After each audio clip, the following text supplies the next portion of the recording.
प्रणाम, आदाब। साहिर लुधियानवी की जिंदगी की तलखियां। साहिर साहब की 41वीं बरसी के मौके पर बज़्म साहिर उन्हें खराज अकीदत पेश करती है। आइए जानते हैं उस रोमानी शायर की जिंदगी की वो तल्ख बातें जो तारीख के सफ़हात में मौजूद हैं और हमें उस शायर से बार बार रूबरू करवाती हैं। लुधियाना में जन्मे साहिर लुधियानवी का बचपन किसी कशमकश से कम न था। जमींदार के बेटे होते हुए भी गुर्बत में जिंदगी गुजारी। मां ने और मामू ने पढ़ाई का सारा भार उठा लिया था। फजल अहमद और सरदार बेगम के इकलौते लड़के अब्दुल हई का जन्म 8 मार्च 1921 में सैंड स्टोन हवेली करीमपुरा में हुआ। बहुत जल्द माँ बाप अलग हो गए। 1934 में उनके पिता ने दूसरी शादी कर ली। पूरी जिंदगी में साहिर ने एक बार प्यार किया और वो औरत थी उनकी मां सरदार बेगम। उन्होंने अपने अंदर नफरत पैदा की एक शख्स के लिए और वो था उनका पिता फजल अहमद। खालसा हाई स्कूल में पढ़ाई की, गवर्नमेंट कॉलेज में दाखिला लिया। उनकी शोहरत को देखते हुए कॉलेज मैनेजमेंट ने कॉलेज में एक हॉल तामीर किया और उसे साहिर साहब के नाम पर मंसूब किया।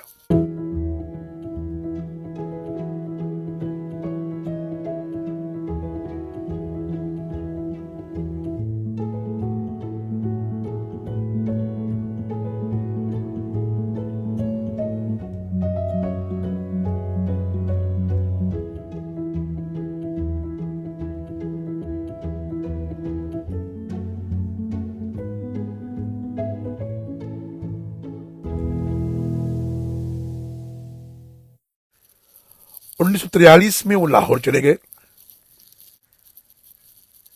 1945 में उनकी किताब तलखियां पब्लिश हुई। वो अदब लतीफ और सवेरा मैगजीन के एडिटर भी रहे। फिर उन्होंने मुंबई का रुख किया। अंधेरी में रहाइश अख्तियार की। उनके पड़ोसी थे गुलजार और कृष्णचंद्र। 1970 में उन्होंने परछाइयां तामीर की और अपनी जिंदगी की आखिरी सांस तक उसी को अपना बसेरा बनाया।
एक मुअम्मा हूं मैं खुद के लिए भी, मुझे समझेगी दुनिया मेरे जाने के बाद।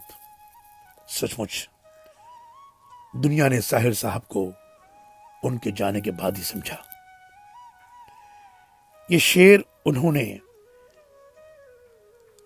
जालंधर में जन्मे म्यूजिक कंपोजर मोहम्मद जहूर खयाम हाशमी को लिखकर भेजा था। बाद में उनके साथ एक बहुत बड़ी फिल्म की, और फिल्म का नाम था कभी कभी। यूं तो साहिर साहब को फिल्मी दुनिया में बहुत लोग चाहते थे, और साहिर साहब जिस शख्स से बेपनाह मोहब्बत करते थे उनका नाम था मोहम्मद रफी। म्यूजिक कंपोजर रवि साहब के साथ साहिर साहब ने 17 फिल्में की हैं। रवि साहब ने एक इंटरव्यू में कहा कि जब 31 जुलाई 1980 में रफी साहब का देहांत हुआ तो साहिर साहब ने फोन पर रोते हुए रवि साहब से कहा कि फीकू चला गया। साहिर साहब रफी साहब को प्यार से फीकू कहा करते थे। दोनों ओरिजिनली पंजाब से थे और आपस में बातें भी पंजाबी में किया करते थे। रफी साहब की मौत ने उन्हें अंदर से कमजोर कर दिया। उन्होंने सोचा जब उम्र में छोटा उनका दोस्त चला गया तो जिंदगी जीने का क्या मजा। और अपने दोस्त की मौत के 3 महीने बाद साहिर साहब का भी देहांत हो गया।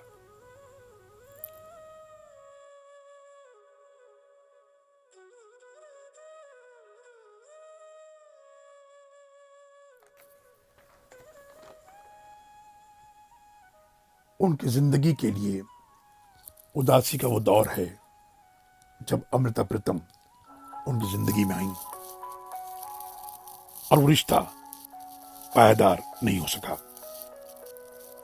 उनके कुछ और रिश्ते बने लेकिन वो सब के सब नाकाम रहे। मगर इसका यह मतलब नहीं कि उनकी जिंदगी में अकेलापन था। उनके दोस्तों और चाहने वालों का हल्का बहुत वसी था। उनके दोस्त और शायर कैफी आजमी ने एक जगह लिखा है कि साहिर ने शायरी के सारे एस्पेक्ट्स को अपनी शायरी में समो लिया था। मुंबई में उन्होंने मेहनत से पैसे कमाए, लेकिन खुद के लिए नहीं बल्कि अपने दोस्तों के लिए। साहिर को उर्दू और हिंदी शायरी और नगमात के लिए बिलखुसूस जाना जाता है।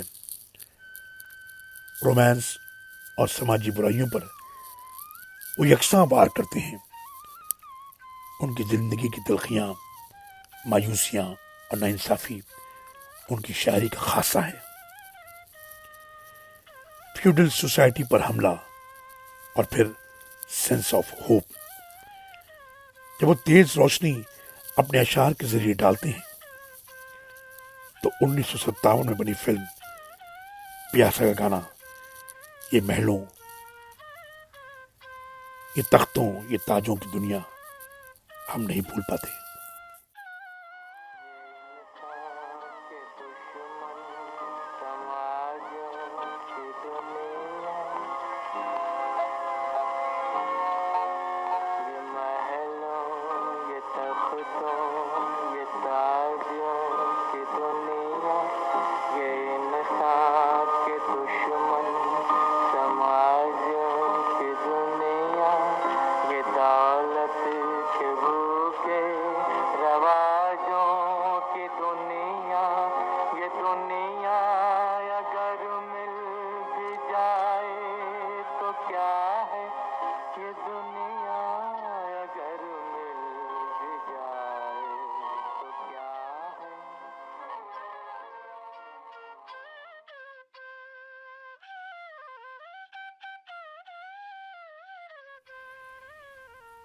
म्यूजिक कंपोजर रवि साहब को एक दिन साहिर साहब ने कहा कि फिल्म के लिए गाने लिखना दोयम दर्जे यानी दूसरे दर्जे का काम है। वो अपने आप को गीतकार से ज्यादा शायर कहलवाना पसंद करते थे। जब वो अपने करियर की बुलंदी पर थे, उन्होंने मुंबई को छोड़ने का फैसला कर लिया। उन्हें मालूम पड़ा कि उनका बेहतरीन गाना मन रे तू काहे धीर धरे कलकत्ता यूनिवर्सिटी के सिलेबस से निकाल दिया गया, क्योंकि यूनिवर्सिटी के सेनेट ने उसे फिल्म का सॉन्ग माना था।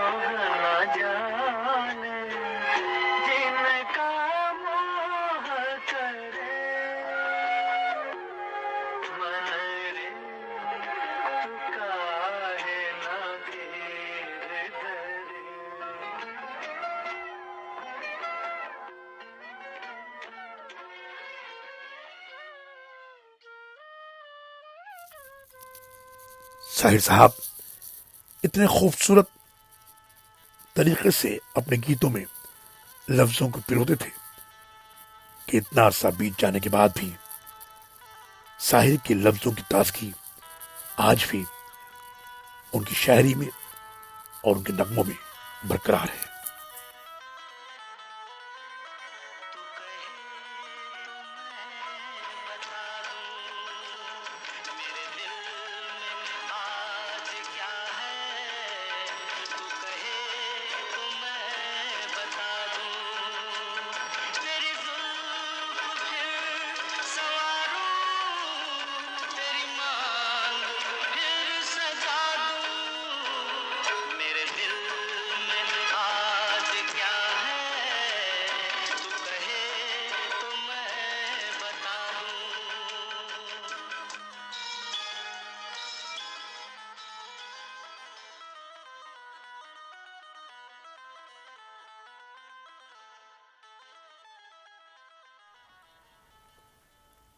बॉलीवुड में दोस्तों के साथ उन्होंने कुछ ऐसे रिश्ते भी बनाए जिनकी कदर उन्होंने अपनी आखिरी सांस तक की।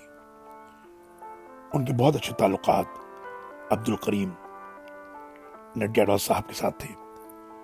उनके लिए उन्होंने कई फिल्में लिखी और सारे गाने शोहरत के आसमान पर थे।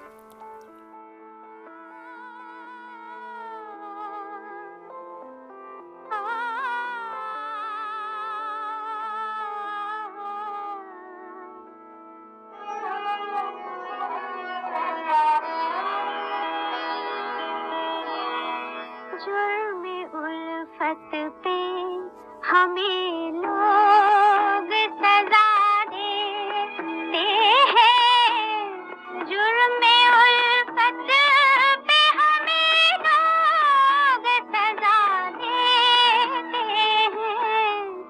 कैसे नादान है शोरों को हवा देते हैं। कैसे नादान है। ये साहिर साहब की शायरी का कमाल था कि उन्होंने angry young man Amitabh Bachchan की इमेज को बदलकर रोमांटिक हीरो बना दिया। ये लिखकर कभी कभी मेरे दिल में ख्याल आता है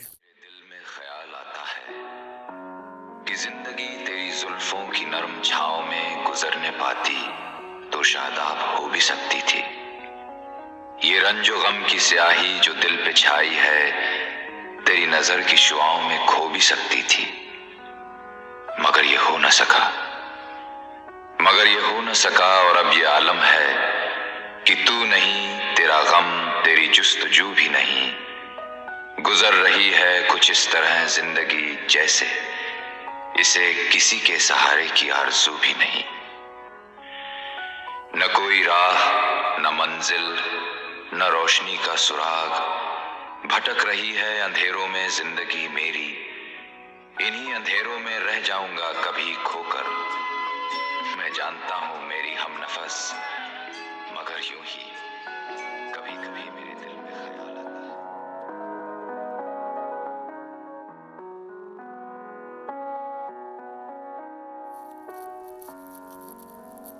उनका एक और कमाल ये रहा कि उन्होंने गीतकारों और शायरों को वो इज्जत बख्शी जो उनके पहले के शायरों और गीतकारों के किस्मत में नहीं आई थी। आज जब सोसाइटी राजनीति और धर्म में बढ़ गई है, उनका गीत अल्लाह तेरो नाम, ईश्वर तेरो नाम और जिसमें मिट जाने से इंसान नहीं मर जाते, हमारी सोसाइटी को यह पैगाम दे रहा है कि सोसाइटी कैसी थी और कैसी होनी चाहिए। शाहिर अपने आप में एक्टिविस्ट थे। एक्टिविस्ट का हरगिज ये मतलब नहीं कि आप झंडा लेकर रोड पर आ जाएं। एक्टिविस्ट का एक्टिविज्म उसके आर्ट में दिखाई देता है। उनकी नज्म परछाइयां इसका जीता जागता सबूत है। जवान रात के सीने पे दूधिया आंचल, मचल रहा है किसी ख्वाब मरमरी की तरह। हसीन फूल, हंसी पत्तियां, हंसी शाखें लचक रही हैं किसी जिस्म नाजनी की तरह। फिजा में खिल से गए हैं उफक के नर्म खुतूत, जमी हंसी है ख्वाबों की सरजमी की तरह। तसव्वुरात की परछाइयां उभरती हैं।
25 अक्टूबर 1980 में उनका इंतकाल हुआ और उन्हें जुहू कब्रिस्तान में सुपुर्द खाक किया गया।